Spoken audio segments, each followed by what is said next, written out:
United nation security council में permanent सदस्यों की संख्या को बढ़ाने का मुद्दा एक बार फिर से सामने आ गया है, क्योंकि फ्रांस की तरफ से इसके ऊपर एक नई स्टेटमेंट आई है। वीटो पावर का महत्व यूक्रेन युद्ध ने सभी देशों को अच्छे से समझा दिया है, क्योंकि यूक्रेन युद्ध शुरू होने के बाद यूएन सिक्योरिटी काउंसिल की मीटिंग्स में यूक्रेन मुद्दे के ऊपर लाए गए अमेरिका और ब्रिटेन के सारे रेजोल्यूशंस को जब रशिया ने अकेले वीटो कर दिया था, उस वक्त दुनिया को एक बार फिर ये एहसास हो गया कि यूनाइटेड नेशन सिक्योरिटी काउंसिल में परमानेंट सीट और वीटो पावर होना ये अपने आप में कितनी बड़ी ताकत है। वीटो पावर परमाणु बम की टेक्नोलॉजी हासिल करने से भी घातक है। एक अकेला देश अगर अपनी किसी जिद के ऊपर अड़ जाए तो दुनिया के बाकी सभी देश और इवन यूएन सिक्योरिटी काउंसिल के जो परमानेंट सदस्य हैं वो भी फिर कुछ नहीं कर सकते हैं। इसके अलावा वीटो पावर का इस्तेमाल न सिर्फ अपने देश के हितों को सुनिश्चित करने के लिए किया जा सकता है, बल्कि अपने मित्र देशों की भी मदद की जा सकती है। यूएन सिक्योरिटी काउंसिल के टेबल के ऊपर भारत पिछले 70 सालों से इंतजार कर रहा है और प्रधानमंत्री मोदी की अगुवाई में इंडियन गवर्नमेंट अपनी मांग को लेकर काफी वोकल भी हुई है। प्रधानमंत्री मोदी, विदेश मंत्री डॉक्टर एस जयशंकर साहब और यूएन में हमारे परमानेंट रिप्रेजेंटेटिव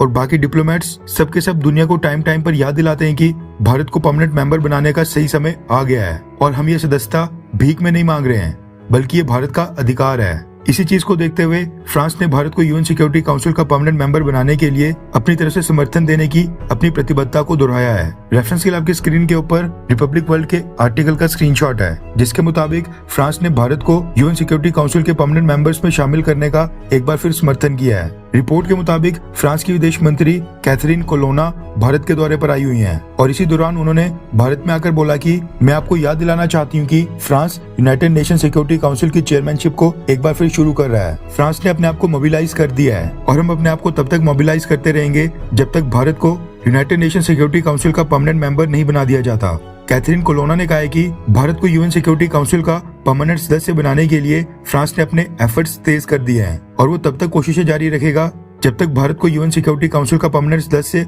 नहीं बना दिया जाता। इसके अलावा फ्रांस ने भारत की न्यूक्लियर सप्लायर्स ग्रुप में एंट्री को भी समर्थन दिया है। न्यूक्लियर सप्लायर्स ग्रुप 48 देशों का एक ब्लॉक है जो न्यूक्लियर यूज के लिए बनाई गई आइटम्स के एक्सपोर्ट को कंट्रोल करता है और ऐसी टेक्नोलॉजी और आइटम्स के एक्सपोर्ट को कंट्रोल करता है जो ड्यूल यूज की होती हैं, यानी जिनका इस्तेमाल कमर्शियल प्रोडक्ट्स के साथ साथ न्यूक्लियर वेपन्स को बनाने में किया जाता है। भारत अगर इसका मेंबर बनता है तो फिर भारत को न्यूक्लियर टेक्नोलॉजी से संबंधित मटेरियल और इक्विपमेंट को विदेशों से परचेज और सोर्स करने में काफी आसानी होगी और भारत में न्यूक्लियर मोड से पावर प्रोडक्शन को बढ़ाया जा सकेगा। ये पहली बार नहीं है जब फ्रांस ने भारत को यूएन सिक्योरिटी काउंसिल की परमानेंट मेंबरशिप और एनएसजी के लिए समर्थन दिया हो। फ्रांस की तरफ से इस तरह की स्टेटमेंट पहले भी कई बार आती रहती हैं और अगर आप इस बात से खुश हो रहे हैं कि फ्रांस के बार बार समर्थन करने से अब हमें वीटो पावर मिल जाएगी, तो ऐसा बिल्कुल भी नहीं है। ये सारे परमानेंट मेंबर्स भारत को बायलैटरल मीटिंग्स में ये लॉलीपॉप कई दशकों से पकड़ाते आए हैं, लेकिन जब यूएन सिक्योरिटी काउंसिल में असली रिफॉर्म्स की बात आती है, इनमें से कोई भी देश सामने नहीं आता है। फाइनली काफी आलोचना के बाद ये खबर आई थी कि ये पांचों परमानेंट मेंबर्स की संख्या को 5 से 10 करने के लिए रेडी हैं, लेकिन इसी के साथ ये पांचों देश नहीं चाहते हैं कि जो नए देश परमानेंट मेंबर्स बनेंगे उनको वीटो पावर दी जाए। यानी इनके मुताबिक ये जो वीटो पावर है इन्हीं 5 पुराने देशों के पास बनी रहेगी, जो कि अमेरिका, चाइना, रशिया, ब्रिटेन और फ्रांस हैं। और इनके प्लान के मुताबिक बस यूएन सिक्योरिटी काउंसिल की परमानेंट और नॉन परमानेंट सीट्स को बढ़ाया जाएगा। इसके अलावा चाइना भारत का सबसे बड़ा विरोधी हमारे सामने बैठा है, इसलिए फ्रांस के समर्थन से हमें ज्यादा खुश या फिर ज्यादा उम्मीदें नहीं लगानी चाहिए। वैसे आपको क्या लगता है कि क्या बिना वीटो पावर के भारत को यूएन सिक्योरिटी काउंसिल का परमानेंट मेंबर बनना चाहिए, हाँ या फिर ना? नीचे कमेंट करके अपनी राय जरूर बताएं।